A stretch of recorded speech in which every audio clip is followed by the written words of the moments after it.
Sa pag-usad ng panahon ay tila patindi na ng patindi ang kaguluhang nagaganap sa pagitan ng mga nagbabanggaang mga bansa.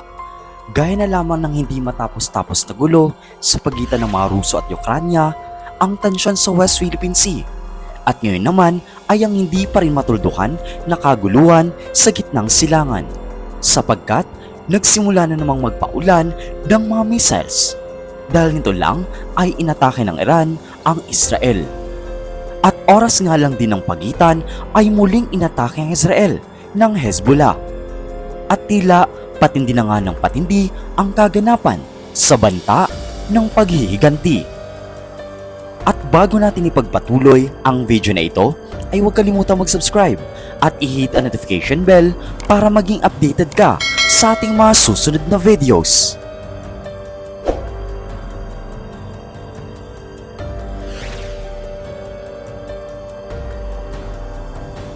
Nito nga lang ay umalingaw-ngaw ang balita na muling sumiklab na naman ang palitan ng airstrike sa rehiyon ng Middle East. Matapos kasi magpaulan ng Iran ng daan-daang missiles ay sumunod na naman na umatake sa kanila ang Hezbollah na isang armadong grupo sa Lebanon. Alam mo ba na nag-launch din sila ng combined attack ng mga guided missiles at maging mga explosive drones? At ang tinarget nga nila na pulbusin ay ang isang Military Reconnaissance Command Center, which is malapit kasi ito sa border ng Lebanon at Israel. Ayon sa panig ng Israel ay mas matindi ang ginawang pag-atake nito ng Hezbollah kumpara sa Iran dahil sugatan at ang iba ay nasa critical na kondisyon ang 14 na sundalo ng Israel. At ito ay dahil nga sa isang pag-atake lamang. Ayon naman sa panig ng armadong grupo, ang pag-atake nilang ito ay nagsilbi kasing ganti sa isinagawa ng Israel na airstrike sa timog bahagi ng Lebanon, wherein 3 ang napatumba nila. At ang isa na nga dito ay ang field commander ng armadong grupo. At sa sitwasyon na nararanasan ng Israel, ay nagnanais na nga itong gumanti, lalong-lalo na sa Iran.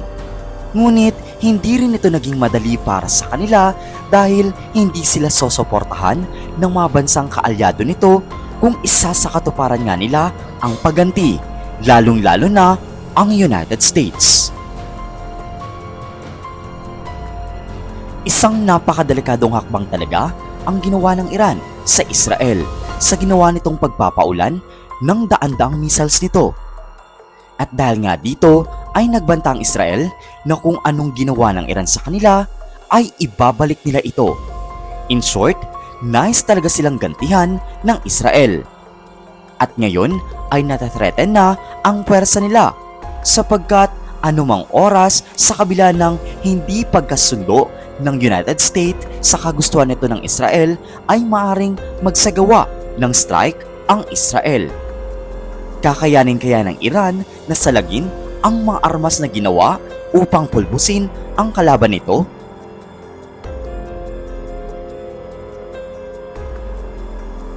Nangangamba na nga ngayon ang kanilang presidente dahil nga sa anumang oras ay posible talaga na magsagawa na ang Israel ng isang massive and harsh response sa kabila na pinipigilan sila ng United States sa plano ng paghihiganti. Alam naman kasi natin na pagdating sa lahat ng klase ng missiles at pampasabog ay forte talaga ito ng Iran. Ngunit pagdating sa usaping interceptors ay hindi ganun ka-advance ang ginagamit nila. Alam mo ba na dahil nga ang focus nila ay missiles at mga bomba na pag-iiwanan ang isang sangay ng pwersa nila gaya ng mga aircrafts. Mostly kasi sa mga military assets nila ay galing talaga ng Russia gaya ng Sukhoi at MiG fighter. Mayroon din silang mga ginawang fighter jets na nakabase din sa disenyo ng United States. Ngunit wala itong match sa mga top caliber na mga aircrafts ng US at Israel. Pero pagdating talaga sa lahat ng klase ng mga ballistic missiles, mapa short range or long range man yan, ay matinik talaga sila. Ayon nga sa mga report ay nais muling magsagawa ng pag-atake ang Iran sa Israel. At sa pagkakataong ito ay gagamitin na nila ang ilan sa mga missiles nila na hindi basta-basta. At sa unang pagkakataon ay dun pa lang nila ito ilo-launch. Ang Israel ay kilala talaga bilang isang makapangyarihan. At sa kabila ng maliit lamang ang nasasakupan nito at napapaligiran nito ng mga bansang kagalit nito, ay nananatiling matibay at buo pa rin ang nasasakupan nito. Kung papansinin mo, ang mapa nila ay halos lahat ng kapitbahay nila ay hindi talaga nila kasundo at hindi na natin kailangan pang ungkatin ang pinagmulan ng alitan dahil bukod sa malalim ang pinag-ugatan nito ay may kanya-kanya din silang paniniwala sa issue na ito. Isa sa normal na senaryo nga sa Israel ay ang makakita sila ng mga nagliliparang missiles. Ngunit dahil sa advance sa teknolohiya na mayroon sila ay nakakayanan nila itong salagin dahil mayroon silang mga missile interceptor system. At isa na nga dito ang kanilang Iron Dome na kung saan ay may kakayahan itong pasabugin sa himpapawid pa lang ang mga mapaminsalang missiles. Pero hindi rin kasi sa lahat ng pagkakataon ay kaya nilang sanggain ang lahat ng ito. At gaya nga sa report ng sinasabing pag-atake ng Iran sa kanila ay 99% dito ay nasalag nila. At sa kabilang panig naman ng nakakalaban ng Israel, ang higit na kawawa talaga dito ay ang mga sibilyan na walang kakayahang proteksyonan ang sarili nila sapagkat hindi naman ganun ka-advance ang teknolohiya na ginagamit nila upang depensahan ang pagganti ng Israel sa bayan nila. Kung kaya't pagdating talaga sa giyera, ang siyang laging talo ay ang sibilyan na walang kalaban-laban. Sa pagdating sa giyera,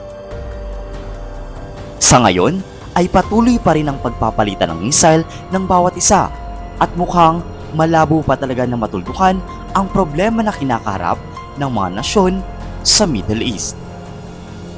At ilan lamang ito sa mga impormasyon ukol sa muling pag-atake ng armadong grupo sa Israel.